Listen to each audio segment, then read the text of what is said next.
आरभ्यता।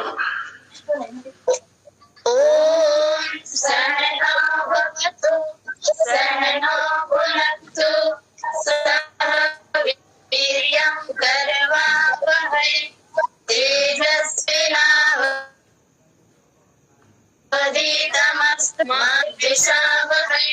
ओम शांति शांति शांति।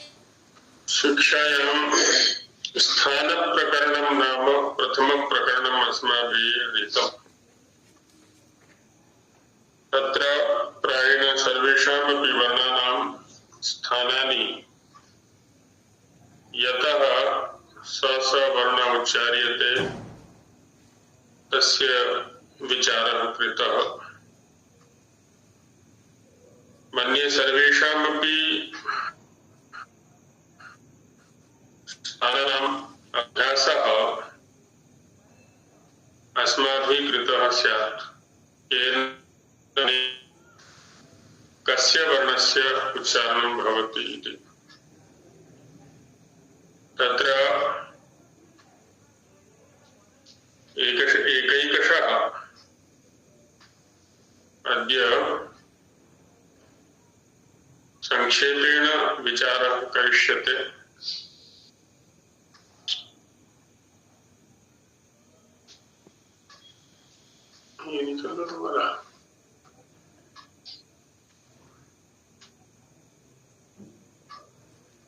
नमस्ते आचार्य जी। नमस्ते नमस्ते।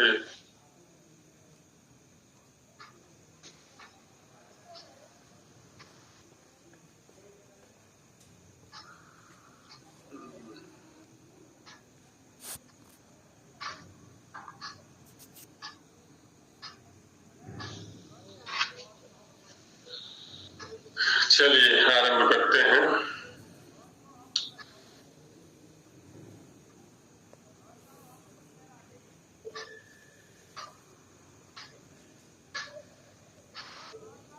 तो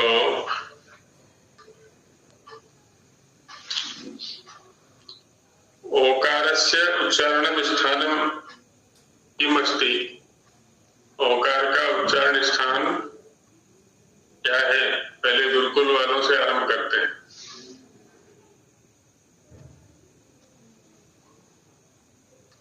ओकार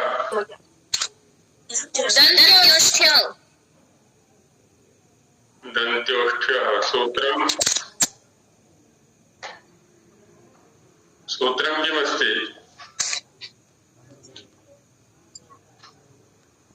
पुस्तकं न दृश्यते। पुस्तक नहीं देखनी है। हाँ। ओकार का उच्चारण स्थान पूछा है मैंने। ओकार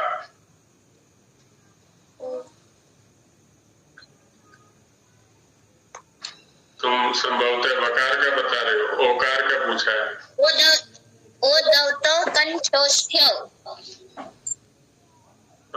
कंठोष्ठ्य कंठोष्ठ्य अत्र का समास। कंठोष्ठ्य में समास क्या होगा?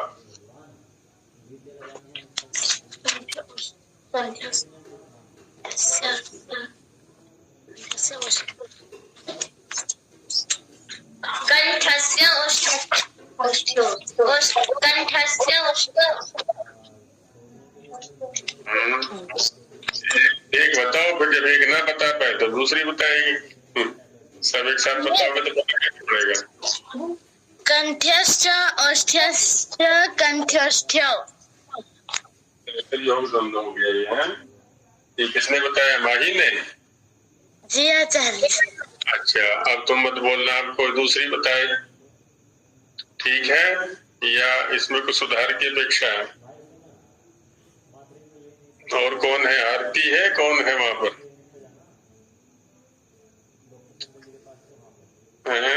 या पता नहीं है तो और किसी के पास चलते हैं फिर।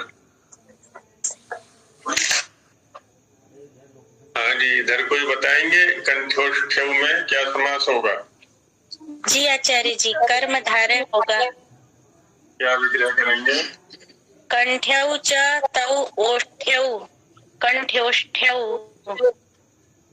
आचार्य, इसने माही ने द्वंद्व बताया था, वह अशुद्ध है क्या? पूरी तरह से अनुचित है जी। द्वंद्व तो इसमें द्विवचन है, इसमें गौतव में, तो इसलिए उनको ऐसा लगा कि द्वंद्व है। नहीं, लेकिन यदि द्वंद्व कर दिया जाए तो कुछ हानि है। मतलब एक ही को बोल रहे हैं ना, वो एक ही, मतलब ओ और औ एक ही, मतलब दो वर्णों की विशेषता बता रहे हैं दो शब्दों के द्वारा। माने कंठ्य भी इसका स्थान है, ओष्ठ भी इसका स्थान, ओष्ठ भी इसका स्थान है। तो माने कंठ्य वाला भी गुण है और ओष्ठ्य वाला भी गुण है, इसलिए कंठ्योष्ठों में ये वाला शब्द उच्चारण किया। कर्मधारय ही होगा। अरे आप कहना चाह रही हैं कि दोनों गुण एक ही वर्ण में है? जी जी, कंठ भी गुण है और ओष्ठ वाला भी गुण है, मतलब दोनों उच्चारण में कंठ की भी सहायता ली जाती है और ओष्ठ की भी सहायता ली जाती है, ओ और ओ के उच्चारण में। इसलिए द्वंद्व नहीं होगा, कर्मधारय ही अधिक उचित है। तो कामिनी जी, अनुस्वार का उच्चारण स्थान क्या है?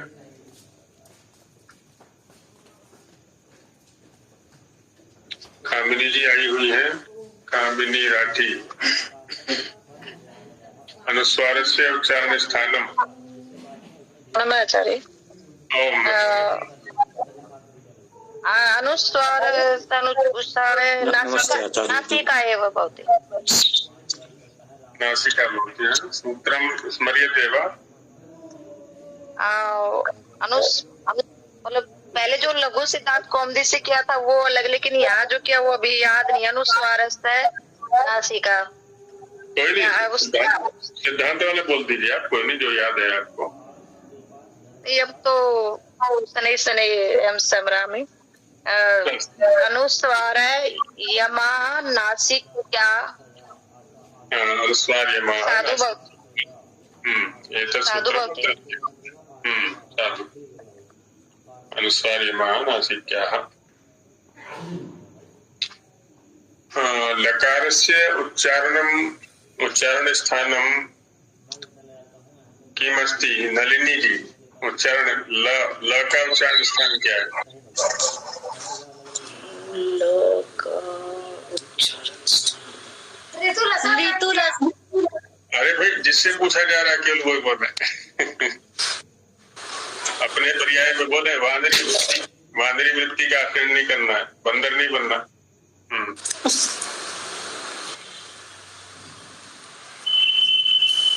ल का बोलने में तो हाँ, बोल करके देख लीजिए, पता चल जाएगा स्थान का। मूर्धा नहीं, मूर्धा में तो नहीं जाएगा। ल क है मूर्धा में तो। दांत के पीछे की जो स्थान होता है ल। हाँ, ठीक पहुंच रही हैं आप। दंतमूल अथवा दंत्य, है ना? दंत्य। हाँ, यहाँ पर दंत्य का संकेत है। तो फकारस्य, दीपिका जी, फकार का उच्चारण स्थान क्या है? फ।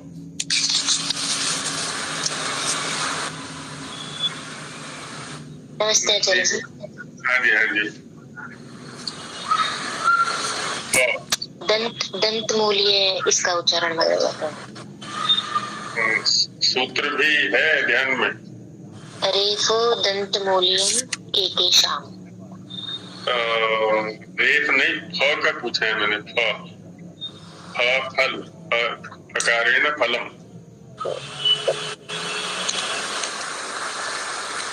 अच्छा आचार्य जी, इसका मालूम है मेरे को, ओष्ठ। नमस्ते आचार्य जी। नमस्ते जी। आकाश। हाँ, ओष्ठ है, ठीक बात है। बताएं उसका उपधमानिया ओष्ठ्या सूत्र के अनुसार इसका ओष्ठ रहेगा। तो एक वर्ण है ण। तो आज तो कर्णपाल जी भी है। ण का उच्चारण क्या है? कर्णपाल जी, महाशय जी हैं। आचार्य जी मैं 3-4 दिन से बाहर था, आज ही दोपहर बाद आया हूँ और कुछ नहीं पढ़ पाया 3-4 दिन में। आपने तो बच्चों वाला बहाना बना दिया। नहीं आचार्य, वास्तव में थोड़ा परेशान था मैं 3-4 दिन में, आज ही दोपहर बाद आया हूँ लौट कर। रात भी 2:30 साढ़े 3 बजे तक जगता रहा है। चलिए, आपके मित्र हैं सोमदत्त जी, वो आपका उधार दिलाएंगे। हाँ, सोमदत्त जी हेल्प करेंगे। हाँ जी, उनसे उधार ले लेते हैं आपका। जी सोमदत्त जी। हाँ जी आचार्य जी। तो आप बताइए, ऋणा का उच्चारण स्थान ऋणा कहकर लेका जी। ऋणा ऋणा ऋणमोकार ऋणा। ये कौन से सूत्र में है जी? कौन से सूत्र? 32वां कौन सा जी? सूत्र में बता दूंगा तो फिर उत्तर किस बात का आएगा? वैसे तो आचार्य जी मूर्धन्य से होना चाहिए आधे महीने का तो नहीं, ये अने है जी, उच्चारण अने का पूछ रहे थे, कहें का मेरी अभी समझ में प्रश्न ही नहीं आया। अच्छा। आचार्य मूर्धन्य में होना चाहिए मेरे ख्याल से, जहाँ तक मुझे याद है। बिल्कुल ले में कौन समय? नहीं, ठीक बता रहे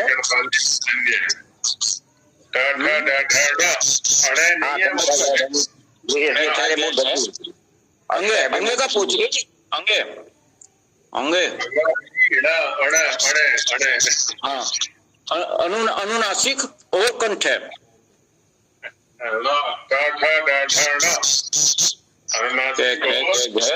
गुरुजी प्रणाम।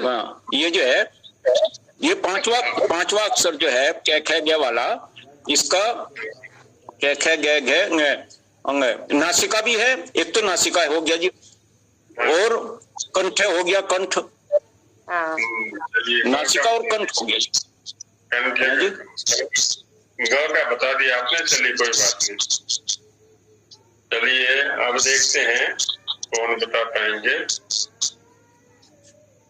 क का उच्चारण स्थान क्या क्या संभव है? हमारे वो बैठे ना पंचकूला वाले राकेश जी, पंचकूला वाले आए कि नहीं आया? आज नहीं आए लगता है। सोमदत्त जी का माइक खुला हुआ है, सोमदत्त जी माइक बंद कर दें। तरुणा जी, क का उच्चारण स्थान क्या क्या है? तनुना जी नहीं आई है। तनु जी हैं, चलिए तनु जी बताइए।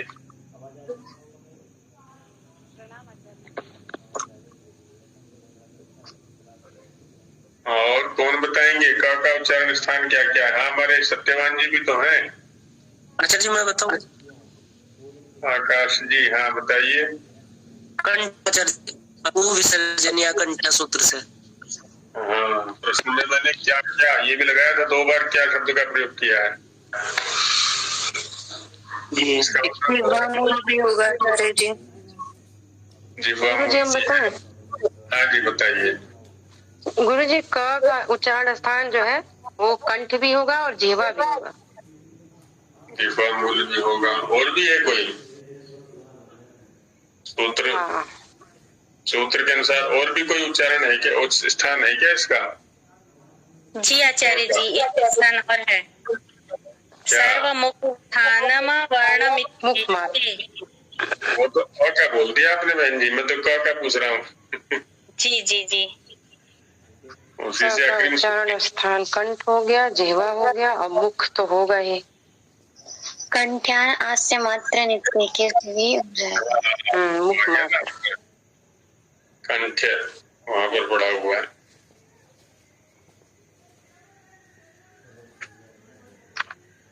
चलिए सत्यवान जी हैं हमारे। रेफस्य उच्चारण स्थानम किम किम अस्ति?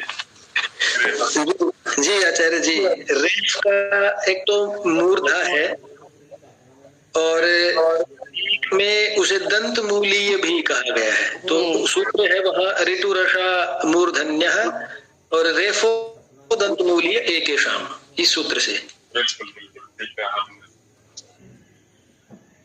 रिवर्ण की क्या विशेषता है, कौन बताएंगे?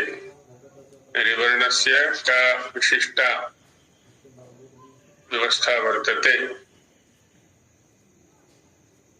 अभी तक कौन है? शिवानी जी, संगीत जी बताएंगी। संगीत जी हैं। रिवर्णस्य का व्यवस्था विशिष्टा वर्णज्ञ। आचार्य जी, वर्णों की जो है वो स्थान है, करण है और प्रयत्न दो प्रकार के हैं। प्रश्न को समझिए। रिकार, रिकार, रिवर्ण, केवल रिवर्ण की चर्चा है। रिवर्ण का उच्चारण स्थान क्या है और स्थान प्रकरण में उसकी और क्या विशेषता बताइए। ऋतु, ऋषा, मूर्धन्य। ठीक है, इसके अनुसार मूर्धा स्थान हो गया इसका।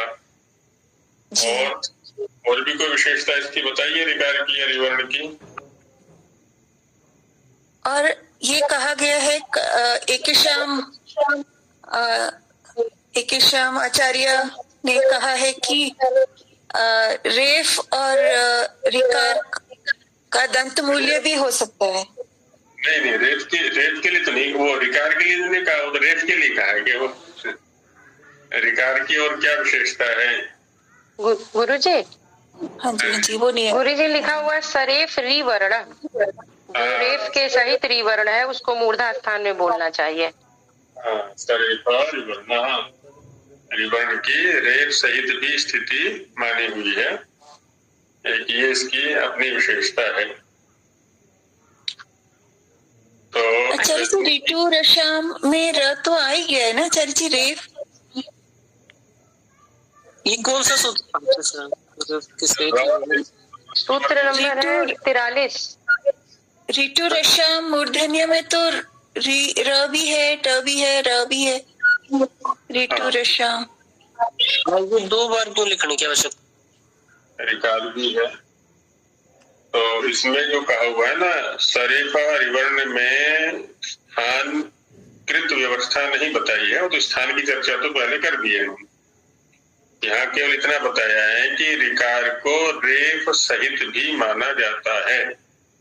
और इसमें चर्चा की गई थी, ये वैयाकरणों के लिए है, शिक्षा में इसका कोई विशेष उपयोग नहीं है। वैयाकरणों के लिए है कि जो कार्य रेफ को निमित्त मान के किए जाते हैं वो रिकार में भी हो जाते हैं।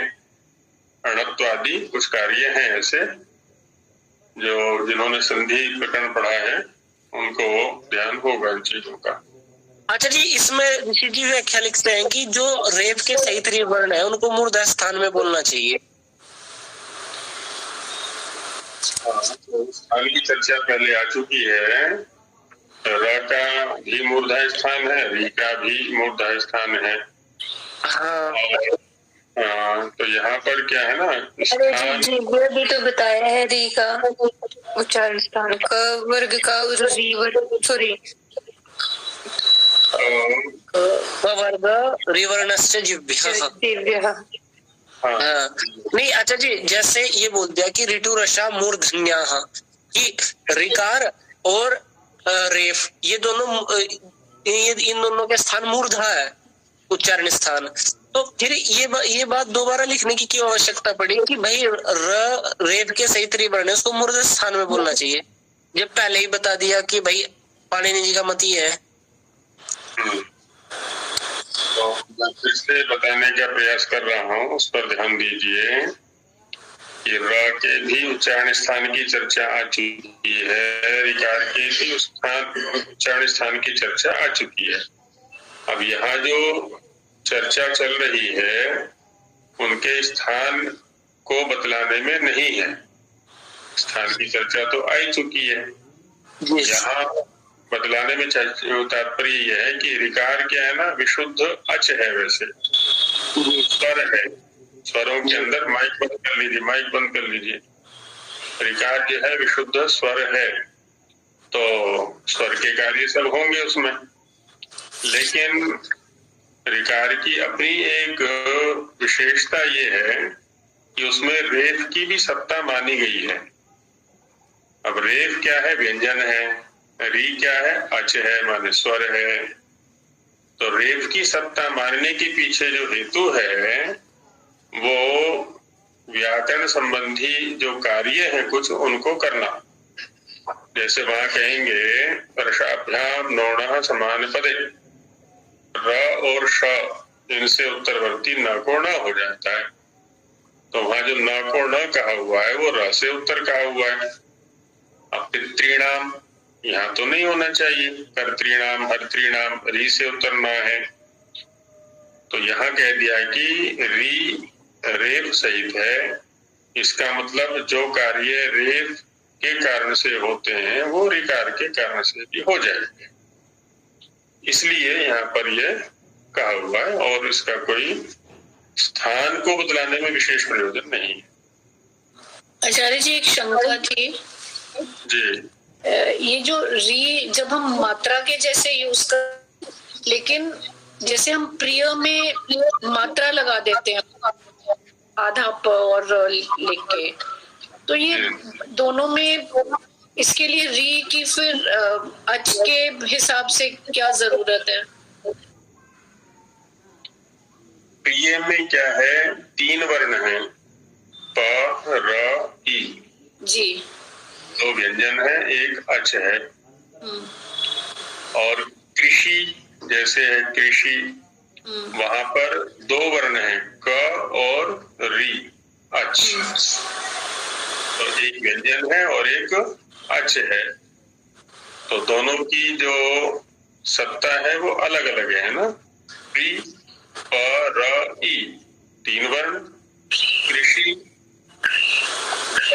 का जो प्रकार है दोनों का इधर उत्तर भारत में लगभग एक जैसा है, इसलिए अंग्रेजी वाले भी जब कृषि लिखेंगे तो वो भी RI करके लिखेंगे, प्रिय लिखेंगे माने KRI करके लिखेंगे, और प्रिय लिखेंगे तो PRI करके लिखेंगे, लेकिन सब नहीं लिखेंगे, दक्षिण वाले अपने ढंग से लिखेंगे उसको। अब उस दिन रिकार के ऊपर पर्याप्त चर्चा हमारी हो गई थी कि इधर उत्तर भारत में भले ही री जैसा हो, लेकिन उधर वैदिकों के पास में जो इसका उच्चारण है वो रो, क्योंकि विशुद्ध मूर्धन्य है ये, तो रो ऐसा कुछ उच्चारण है, र भी नहीं है, रो ऐसा कुछ उच्चारण करके वो करते हैं। तन्नू जी का कुछ पूछना चाह रही है, तन्नू शर्मा जी। हाँ जी, तन्नू जी ने हाथ खड़ा किया हुआ है, कुछ प्रश्न है उनका? हाथ हट गया है। नहीं आचार्य जी, मैंने तो नहीं आचार्य जी। अच्छा, कोई बात। चलिए, और किन्हीं का कुछ है चर्चा के योग्य तो बोलिए जी। आचार्य जी, जैसे इन्होंने कहा है सरेफ का अर्थ ये भी हो सकता है कि जब र और री एक साथ बोलना पड़े, ऐसा भी तो हो सकता है ना आचार्य जी? लेकिन यहाँ वैसी स्थिति नहीं है, क्योंकि सरेफा में क्या है ना, बहुव्रीहि समास है। रेफेण सहितः सरेफः, यह रिवर्ण वर्तते सह रेफेण सहितः वर्तते। जो रिवर्ण है वो रेफ के सहित है, उसके अंदर रेफ की सत्ता भी है। उस दिन हमने चर्चा की थी कि रेफ की सत्ता यहाँ पर वैसे ही है जैसे किसी माता के अंदर गर्भ की सत्ता होती है। गर्भ का परिगणन अलग से नहीं किया जाता, माता के ग्रहण से ही गृहीत होता है। वैसे ही रेफ जो रिकार में है, रिकारस्थ है, वो भी रिकार के ग्रहण से ही गृहीत होगा, केवल उसको मान के कार्य कर लिए जाते हैं, इतना रहता है बस। एक व के बारे में पूछना था। जी।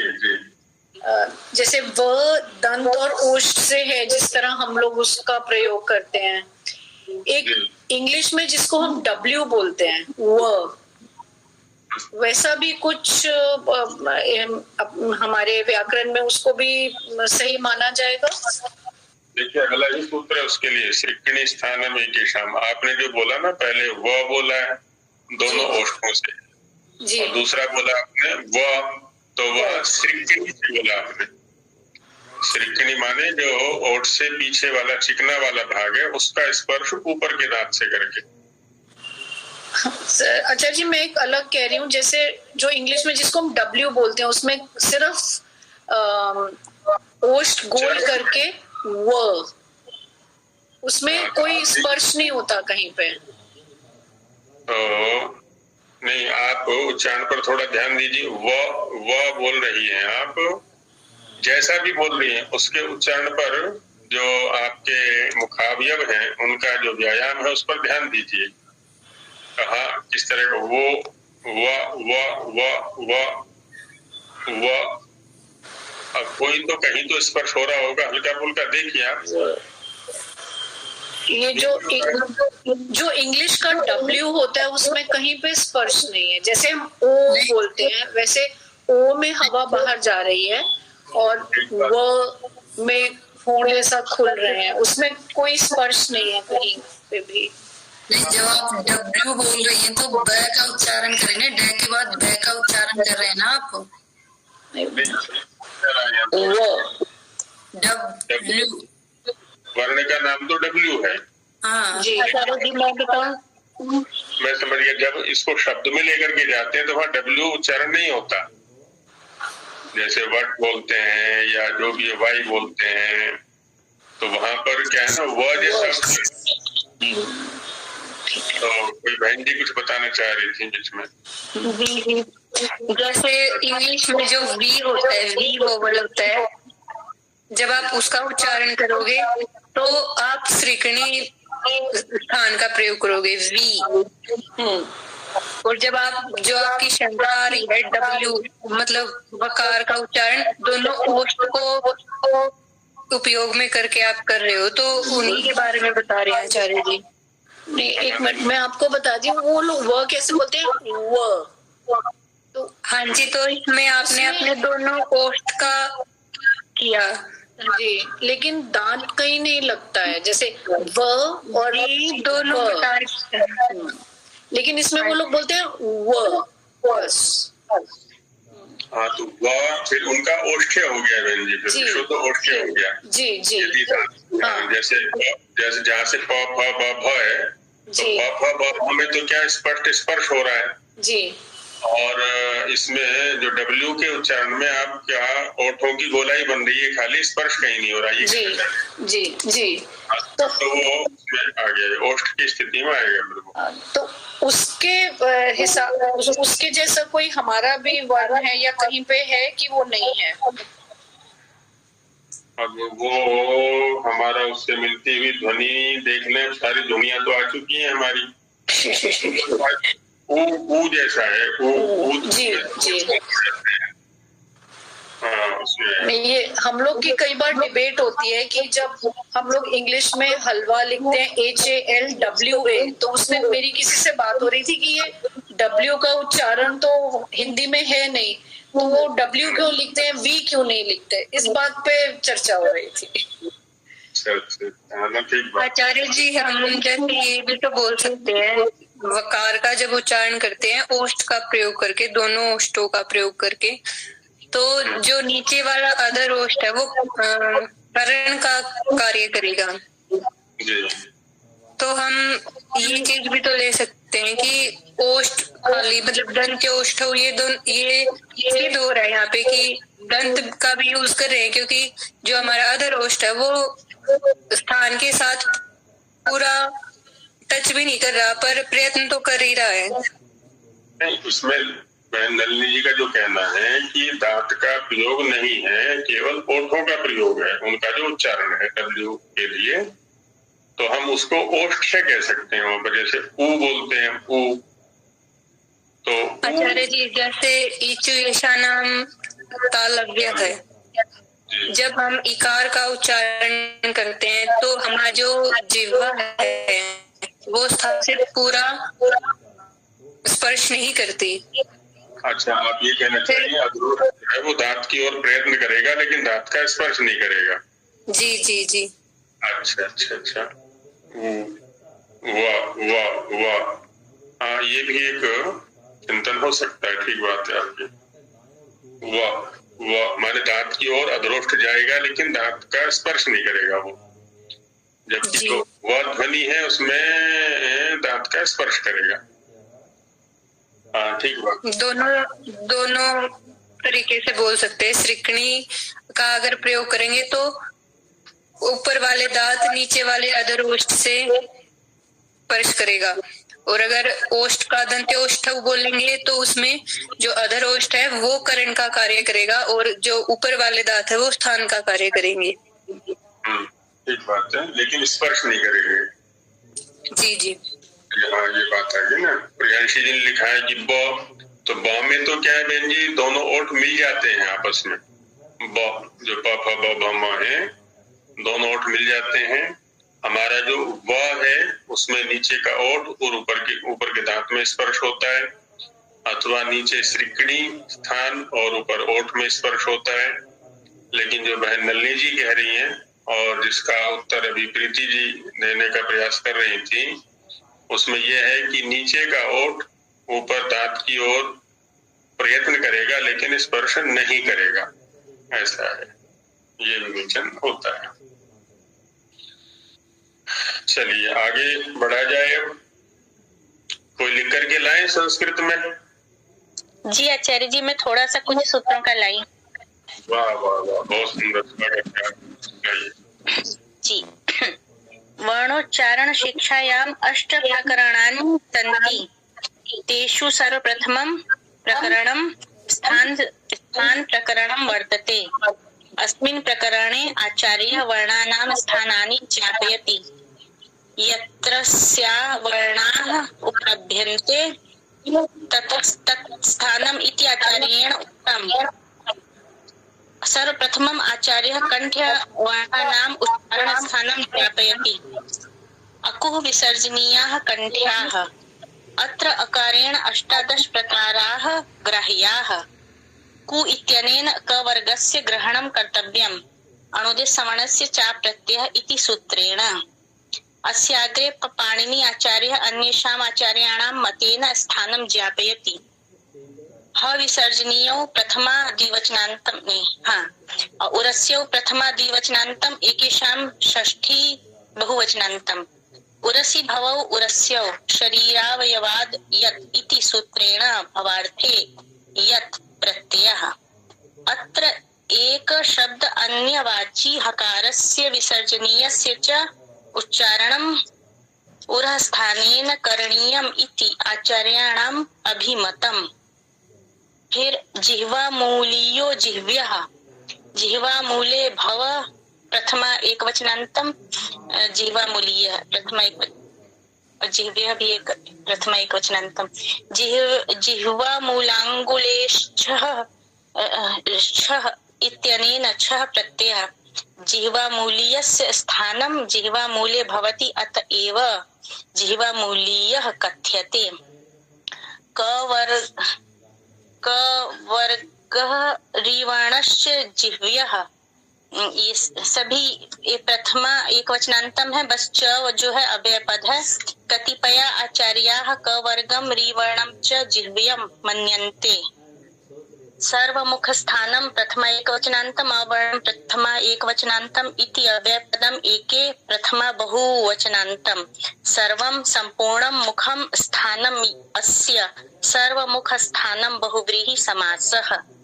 अन्य आचार्याः अवर्णम सर्वमुख स्थानम मन्यन्ते।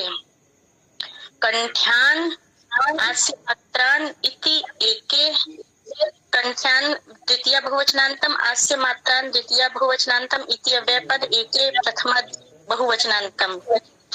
आस्य मात्रम स्थानम येषाम ये आस्य मात्राः तान कंठ्यवर्णानाम उच्चारण स्थानम मुख मात्रम अर्थात संपूर्ण मुखम मन्यन्ते। फिर है बहुत सुंदर लिखा है आपने, नहीं बहुत अच्छा देख लिया। अब आप कापी बंद करके 5-7 वाक्य ऐसे बोल सकते हैं सार रूप में जो आप लिख करके लाई हैं, तो मैं देखना चाहता हूँ मौखिक रूप से भी अपने अभिव्यक्ति दे सकती हैं। जी अभी सामर्थ्य उतनी नहीं आई आचार्य जी। नहीं कापी बंद करके आचार्य जी मैं प्रयास करके देखूं अगर आदेश हो तो। संक्षेप में ही मैं संस्कृत में बोलने का प्रयास करता हूँ। शिक्षायाम प्रथमम प्रकरणम। और क्या भी माइक खुला हुआ है क्या? घर की आवाज आ रही है। अपना माइक बंद कर लीजिए सभी। आचार्य जी आप वाले माइक में शायद गूंजती है, तो आपका माइक कुछ देर के लिए आप बंद करें। अच्छा हाँ जी, तो मैं बोलता हूँ, शिक्षायाम प्रथमम प्रकरणम स्थान प्रकरणम अस्ति। अस्मिन् प्रकरणे वर्णानाम उच्चारण स्थानं प्रतिपादितम्। अस्मिन् विषये आचार्येण कानिचित् सूत्राणि लिखितानि, यैः माध्यमेन वर्णानाम उच्चारण स्थानं बोधयितम्। यथा अपुह विसर्जनीयः कंठ्यः अस्मिन् सूत्रे कथितं यत् अ आ क वर्ग हकार विसर्गश्च इति एतेषां वर्णानाम् उच्चारण स्थानं कंठः भवति। अन्ये सूत्रे ई च वर्ग यकार शकार आदि वर्णानां स्थानं तालु कथितम्। इचु यशा तालव्यः इति सूत्रेण एवमेव च ऋटुरषा मूर्धन्यः अन्यानि सूत्राणि वर्तन्ते। प्रकरणे अस्मिन् प्रधान सूत्रैः सह आचार्याणां भिन्नः मतः अपि दर्शितः। येषु मतेषु कस्यचित् वर्णस्य स्थानम् अन्योऽपि कथितः। यथा रेफो मूलीय वकारस्य सृक्किणे स्थानं कवर्गस्य ऋवर्णस्य च उच्चारण स्थानं जिह्वापि कथितम्। कस्यचित् आचार्यस्य मते अ इति वर्णः सर्वमुख स्थानम् अपि बोधितः। शोभनम अस्ति, बहुत शोभनम। ऐसे ही सभी लोग प्रयास करें। अब आचार्य सत्यवान जी का तो पहले से भी बहुत अभ्यास है। ये ना सोचें कि देखिए इनका तो अभ्यास हो गया और हमारा अभ्यास नहीं हुआ है। अब इनका तो काफी समय से अभ्यास कर रहे हैं, तो ऐसे ही और लोग भी अभ्यास करेंगे तो आ जाएगा धीरे धीरे। हाँ जी आचार्य जी नमस्ते। जी आपका भी महर्षि जी संस्कृत का अभ्यास है, पहले भी आपने बोला था, बहुत अच्छा बोला था। ज्यादा नहीं थोड़ा तो है। तो मैंने लिखना शुरू किया जी, तो शुरू में ही कुछ पद्य के रूप में लिख गया आचार्य जी। अच्छा बहुत सुंदर पद्य सुनाइए। प्रणम्य आचार्यम गुरु रूपम सहैव से पाठी भी शिक्षितुम वर्णोच्चारण शिक्षाम प्रयत्नो क्रियते मया। प्रणम्य आचार्यम गुरु रूपम सहैव से पाठी भी शिक्षितुम वर्णोच्चारण शिक्षाम प्रयत्नो क्रियते मया। प्रयत्न है क्रियते मया। तो एतद पद्यांशम। हाँ बहुत शोभना प्रयास है महोदय, बहुत शोभना प्रयास है। अब देखिए महर्षि जी ने श्लोक बना दिया है, तो सभी लोग कर सकते हैं प्रयास, बस प्रयास की आवश्यकता है। इतना ध्यान रहे प्रयास अपना होना चाहिए। दूसरे को हम दिखा तो सकते हैं, दूसरे से लिखवाना नहीं है। किसी से लिखवाएंगे, किसी से पूछ के लिखेंगे तो उसमें हमारी प्रगति नहीं हो पाएगी। प्रयास लिखने में अपना करें, यहाँ बोलने में भी अपना करें, तो उससे फिर क्या होगा ना, हमारी त्रुटियां दूर होंगी, हमारा परिष्कार होगा, हमारा अध्ययन सफल होगा। तो इसलिए जब पूछते हैं पुस्तक बंद कराने का भी यही तात्पर्य होता है कि हमने कितना समझा है, क्या समझा है, उसमें हमारा परिष्कार हो सके। पुस्तक में तो जो लिखा है सो लिखा है ही, उसको तो हम कभी भी देख सकते हैं। ऐसे जो दूसरे लोगों ने समझा है, उन्होंने अपने ढंग से समझा हुआ है। हमने क्या समझा है उसका परीक्षण हमारी प्रस्तुति से होगा, चाहे वो लेखनी से प्रस्तुति हो, चाहे वाणी से प्रस्तुति हो। दूसरे की प्रस्तुति को अपनी प्रस्तुति बना करके यहाँ ना रखें, उसमें अपनी ही हानि होगी, ऐसा रहता। चलिए आगे। आचार्य जी एक छोटी सी शंका, मैंने अभी एक वाक्य का प्रयोग किया था, वो पद मैं पूछना चाह रहा हूँ कि वो ठीक हुआ कि नहीं। मैंने इसमें लिखा था कि अस्मिन् विषये आचार्येण कानिचित् सूत्राणि लिखितानि यैः माध्यमेन वर्णानाम उच्चारण स्थानम बोधयितम। मैंने बोधयितम शब्द बोला था, और ये पद ठीक है क्या? बोधितम नहीं, मैंने बोधितम नहीं, बोधयति से, जिसमें हम कहते हैं ना कि बोधयति मतलब समझाता है, और बोधयितम समझ गया जी। क्योंकि णेर नीति के आगे सूत्र है निष्ठायाम सेटि, ईट सहित निष्ठा के परते भी नी का लोप हो जाता है। तो आपने निजंत से निष्ठा का प्रयोग किया है, तो वहां नी का लोप होकर के बोधितम यही बनेगा। और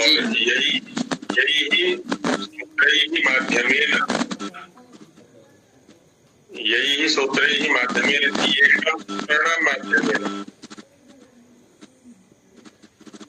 जी, ऐसा रहेगा। चलिए, बहुत अच्छा प्रयास है सभी का, ऐसे ही सभी लोग प्रयास करते रहें और प्रस्तुति में आगे आया करें, स्वयं को छिपाए नहीं, संकोच न करें। आचार्य जी मुझे नहीं आता है बिल्कुल। नहीं, आपको बहुत कुछ आता है। आप अपने को खाली ना समझें, आपके अंदर बहुत कुछ है। उसको ये समझ के कि मेरे पास बहुत कुछ है और सामने वालों को कुछ नहीं आता है, ऐसा सोच के प्रस्तुत करेंगे तो बहुत कुछ प्रस्तुत कर देंगे। गुरुजी, हम देखकर तो संस्कृत पढ़ सकते हैं, लेकिन अपने आप से बनाकर कुछ भी नहीं बोल पाते हैं। आप घर में बैठ करके प्रयास कीजिए, पहले लिखिए, सारी पुस्तकें बंद, आपके हाथ में पेन है और आपके सामने कॉपी है, उस पर लिखिए। आप जो कुछ भी अपने मन से आ रहा है उसको लिख डालिए संस्कृत में। अच्छा, हिंदी में भी यदि लिखने का अभ्यास नहीं है तो पहले हिंदी में लिखने का अभ्यास कीजिए। कोई एक विषय उठा लीजिए और उस पर लिखिए जो भी है। जब हिंदी में अभ्यास हो जाए लिखने का, फिर संस्कृत में लिखिए। आरंभ में प्रत्येक लेखक और प्रत्येक पाठक प्रवक्ता के साथ में समस्या होती है। जब लेखक की लेखनी उठती है आरंभ में, तो वो चलती नहीं है। वैसे चाहे तो वो घंटों घंटों बातें कर सकते हैं, लेकिन लेखनी नहीं चलती उनकी। ऐसे ही किसी गप्पी को यदि भाषण देने के लिए आरंभ वो खड़ा कर दिया जाए मंच पर, तो लड़खड़ा जाएगा, मुख सूख जाएगा उसका, वो कुछ नहीं बोलेगा।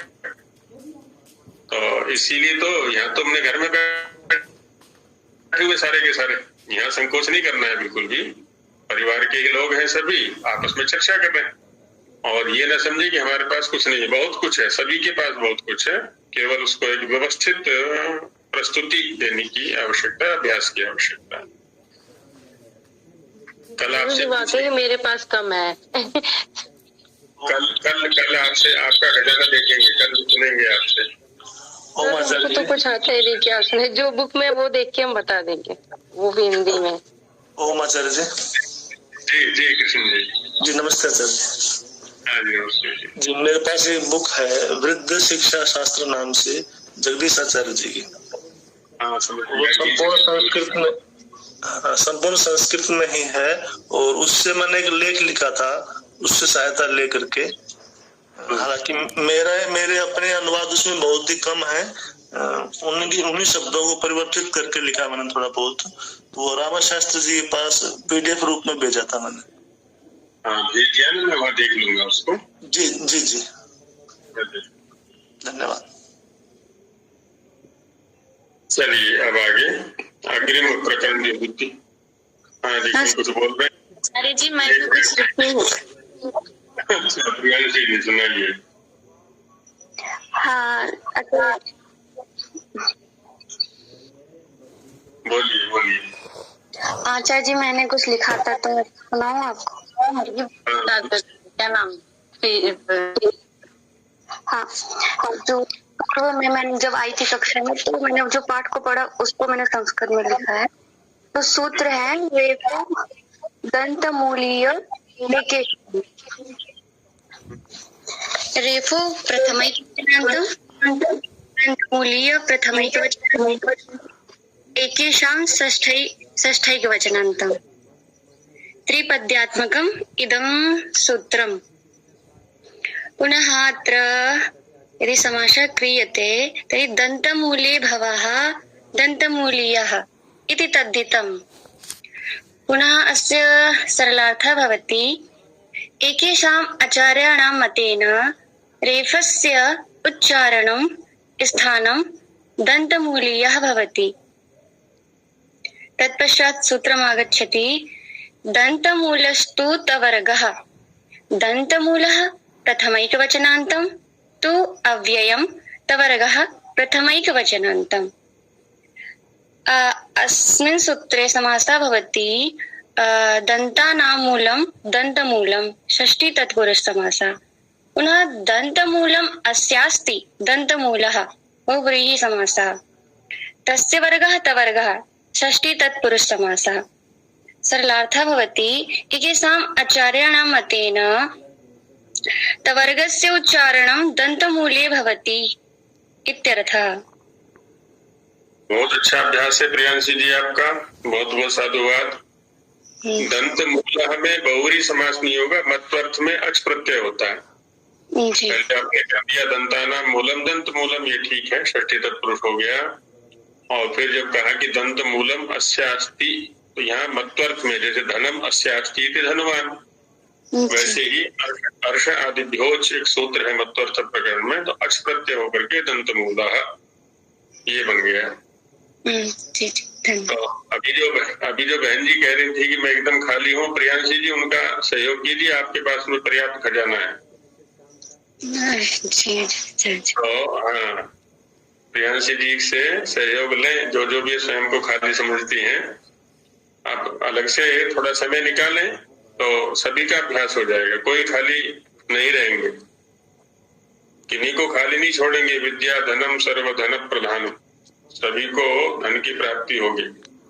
गुरुजी ये सूत्र नंबर 8 है, स्वयं राजन्ते इति स्वराः।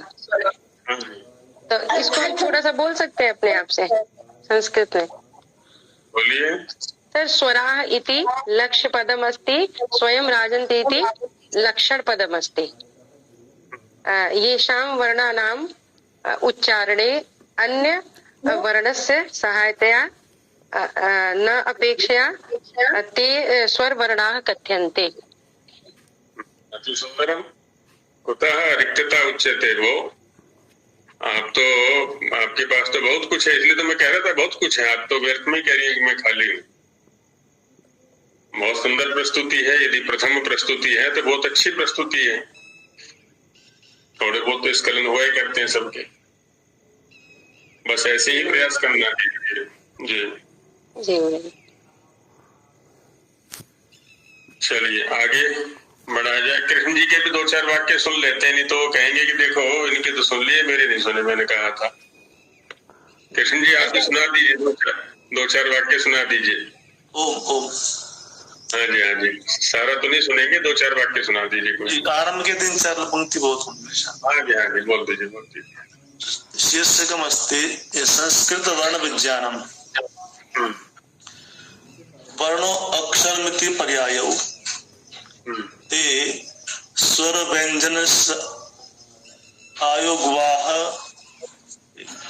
मैं पीडीएफ पढ़ रहा हूँ आचार्य जी, वो चीज मेरे पास अभी है नहीं। ते स्वर व्यंजन अयोगवाह स्वरूपास्त्रिविधाः अन्य वर्ण सहायता न अपेक्षन्ते उच्चारण विषये ते स्वराः। पतंजलिना अपि उक्तम स्वयं एव राजन्त इति स्वराः। स्वरैः विना येषाम् उच्चारणो न भवति ते व्यञ्जनानि महाभाष्येऽपि उक्तम् अन्वग् भवति व्यञ्जनमिति। थोड़ा सा लिंग और विभक्ति की जो योजना है ना उस पर, जैसे व्यंजन के लिए ते शब्द का प्रयोग आपने किया, जबकि व्यंजन शब्द तो तानी आएगा। तानि व्यञ्जनानि महाभाष्येऽपि उक्तम्। अग्रे अस्ति अतएव उच्चारणे परतन्त्रत्वात् व्यञ्जनानि दुर्बलानि स्वराः बलवन्त इति उक्तमपि नारदः दुर्बलस्य यथा राष्ट्रे हरति बलवान् नृपः दुर्बलं व्यञ्जनं तद्वत् हरते बलवान् स्वरः। बहुत अच्छा है। ये ना इधर उधर से भी लाइए आप लोग निकाल करके। जी वहीं से निकाला था जी, मैंने जो बुक बताया ना वृद्ध शिक्षा शास्त्र से। शिक्षा शास्त्र में बहुत अच्छा आचार्य जगदीश जी का है वो। हाँ तो वो बहुत समय से रखी हुई थी, ऐसे ही तो अकस्मात सामने आ गई तो पढ़ लिया वहां से। नव्य परंपरा से इनका अध्ययन है। वो लोग अपनी टीकाओं में से और में से कुछ भी यदि यहाँ से भिन्न मिलता है तो उसको यहाँ रखें आप लोग, वो अच्छा रहेगा। हाँ छोटे छोटे लेख लिखता हूँ आचार्य जी में। बिल्कुल बिल्कुल बिल्कुल सभी लोग लिखें। आचार्य जी हमें भी, मेरे पास ये है, ये ऋषि जी वाला वर्णोच्चारण शिक्षा, तो इसके अतिरिक्त तो मतलब विशेषता से कौन सा सही रहेगा और कोई पढ़ना वगैरह इसे? हाँ गहराई से है तो शिक्षा शास्त्र यहीं से छपा हुआ है, उसमें काफी विस्तार से चर्चा की गई है जी। पाणिनि और शिक्षा सूत्राणी करके ग्रंथ यहाँ से छपा हुआ है, उसमें भी है। वृद्ध शिक्षा शास्त्र जिसको अभी कृष्ण जी बता रहे हैं वो भी है, और बाकी अन्य भी। चौखंबा से एक शिक्षा संग्रह करके पुस्तक छपता है, उसमें 42 शिक्षा सूत्र उसमें प्रकाशित हैं।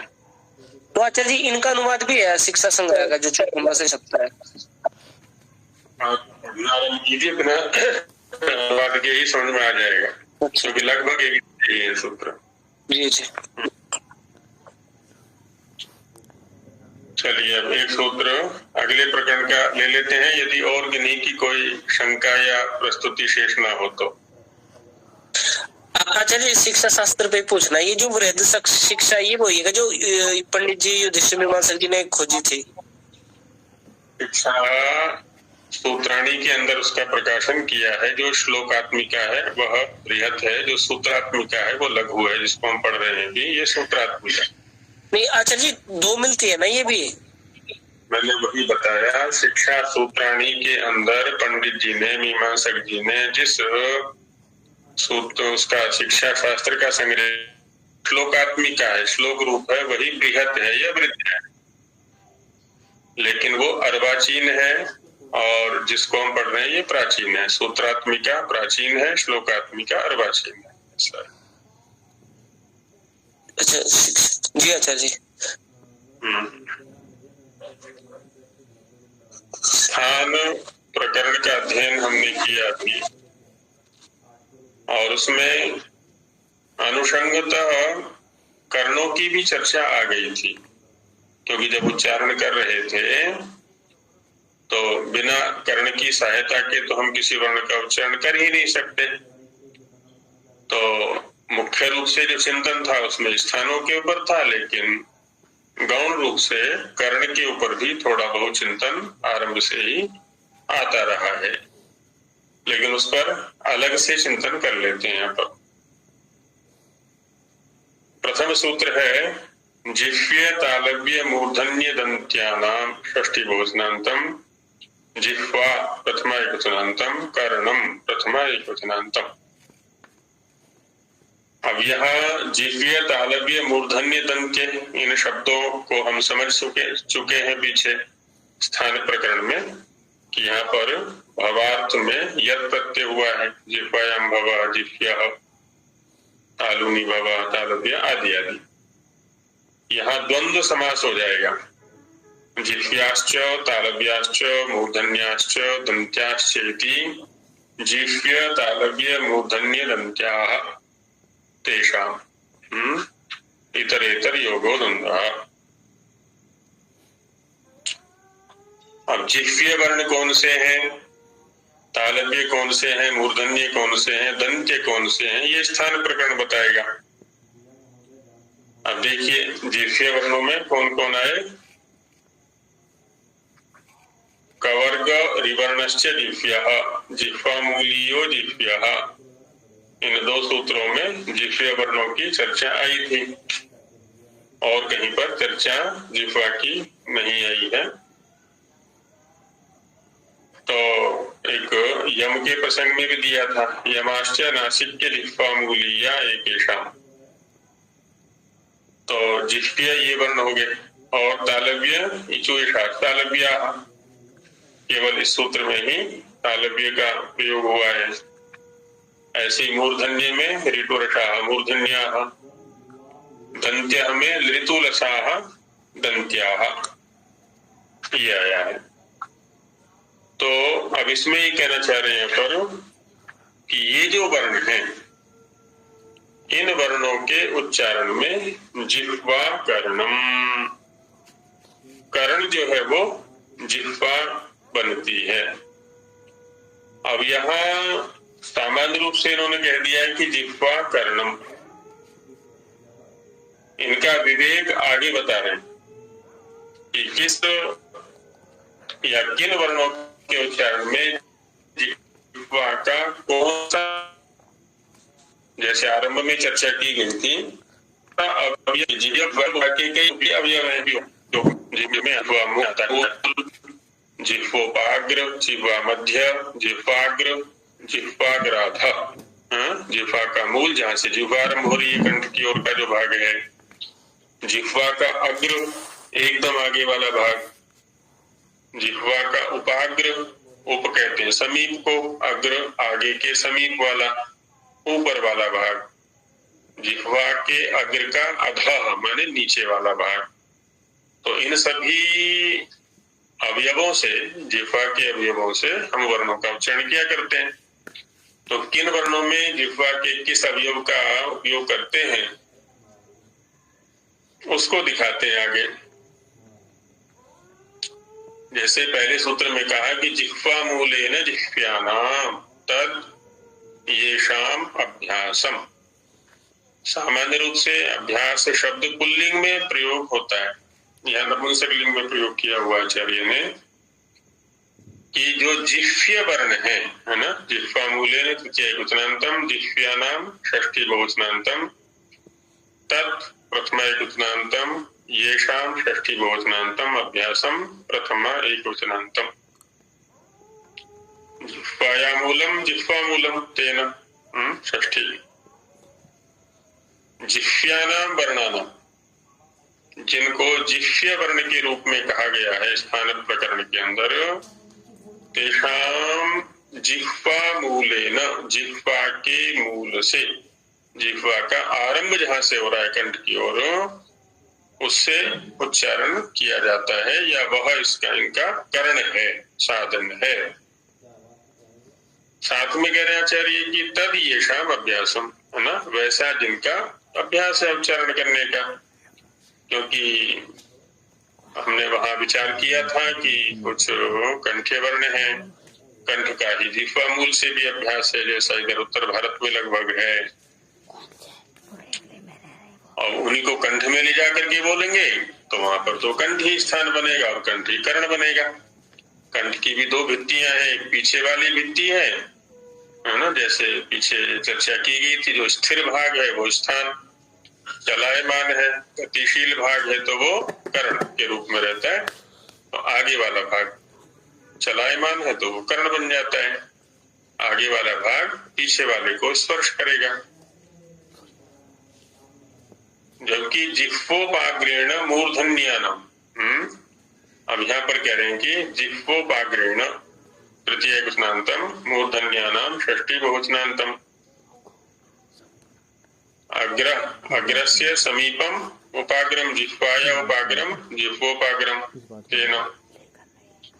तो जिह्वा का जो उपाग्र है ना, अग्र के समीप वाला, अग्र के समीप 2 अवयव हैं, एक तो ऊपर वाला और एक नीचे वाला। नीचे वाले की चर्चा आगे आ रही है अभी, इसलिए यहाँ पर ऊपर वाला लिया जाएगा।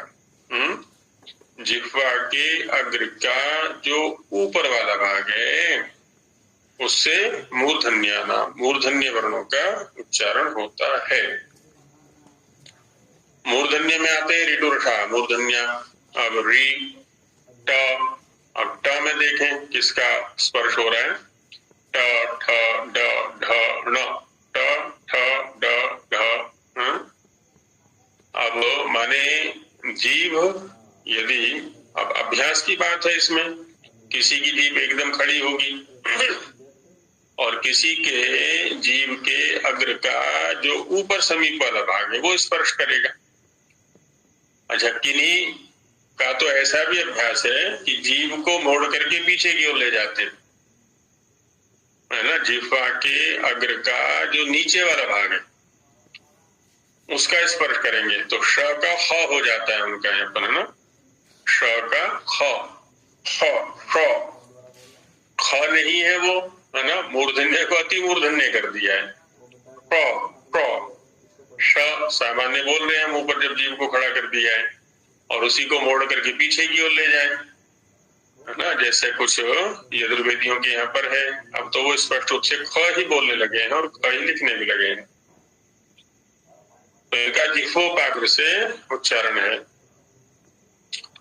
जिह्वाग्राधः कर्णम वा, जिह्वाग्राधः अव्ययपदम कर्णम प्रथमाक्षरांतम वा अव्ययपदम। अग्रस्य अधः अग्राधः, जिह्वायाः अग्राधः जिह्वाग्राधः, षष्ठी गर्भ षष्ठी तत्पुरुष। कहते हैं उन्हीं मूर्धन्य वर्णों का, क्योंकि उन्हीं की चर्चा है यहाँ पर। जिह्वाया अग्रस्य अधः भागः कर्णम भवति। जिह्वा के अग्रभाग का जो अधो भाग है, नीचे वाला भाग है, पहले ऊपर वाले भाग का उपयोग कर रहे थे, अब नीचे वाला। अब देखिए मूर्धन्य के लिए 3 स्थान कर्ण हो गए, देखिएगा तो अग्र के ऊपर वाला, किसी का अग्र और किसी का जिह्वा के अग्र के नीचे वाला, तो तीनों का कर्ण के रूप में उपयोग करके उच्चारण किया जा सकता है या किया जाता है, जैसा उनका अभ्यास है। जबकि जिह्वाग्रेण दंत्यानाम, अब दंत्य जो वर्ण है लृतुलसा दंत्याः, कहते हैं उसमें जिह्वा का जो अग्रभाग है वो आगे की ओर प्रयत्न करेगा। त थ द ध न स लृतुलसा ल, तो उसमें जिह्वा का अग्रभाग उपयोग में आता है, तो वो कर्ण बन गया इसमें। किस वर्ण के उच्चारण में कर्ण का कितना स्पर्श होता है उसकी चर्चा आगे करेंगे। अभी तो केवल इतना चर्चा यहाँ पर की जा रही है कि किस वर्ण के उच्चारण में जिह्वा के किस अवयव का कर्ण के रूप में उपयोग करते हैं। अब वर्ण तो और भी बच गए, सारे वर्णों की चर्चा तो यहाँ पर की नहीं है, तो उसमें ये कह दिया जाता है कि शिष्टाः वर्णाः, जो और वर्ण बच गए हैं, तेषां स्थानमेव कर्णम, उनका स्थान ही कर्ण बन जाता है। अब ओष्ठ्य वर्ण है, जैसे ओष्ठ्य वर्णों में ओष्ठ्य ही कर्ण बनेगा, वहां पर इतना विवेक कर लेते हैं कि ऊपर ओष्ठ स्थान बन जाता है, नीचे का ओष्ठ अधरोष्ठ जो है वो कर्ण बन जाता है। ऐसी वकार में देख लिया था हमने, नीचे का ओष्ठ कर्ण बना था, ऊपर दांत स्थान बन गए थे, या श्रिकणी कर्ण था तो ऊपर स्थान वो दंत जो है वो स्थान बन गया था। तो ऐसी कंठ में भी देख लिया था, जिह्वा मूल में है तो ऊपर वाला भाग स्थान बन गया, नीचे वाला कर्ण बन गया, तो ऐसा रहता है।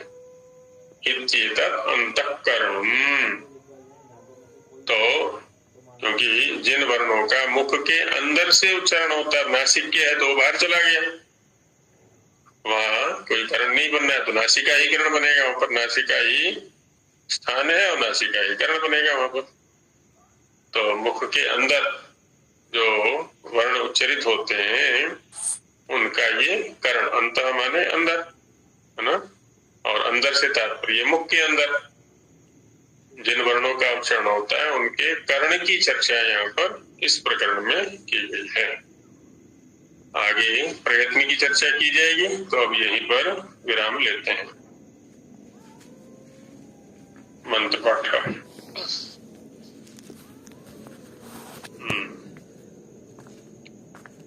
मंत्रः क्व गताः ब्रह्मचारिण्य। मंत्र पाठ ओम सहनावतु सहनो भुनक्तु सह वीर्यं करवावहै तेजस्विनावधीतमस्तु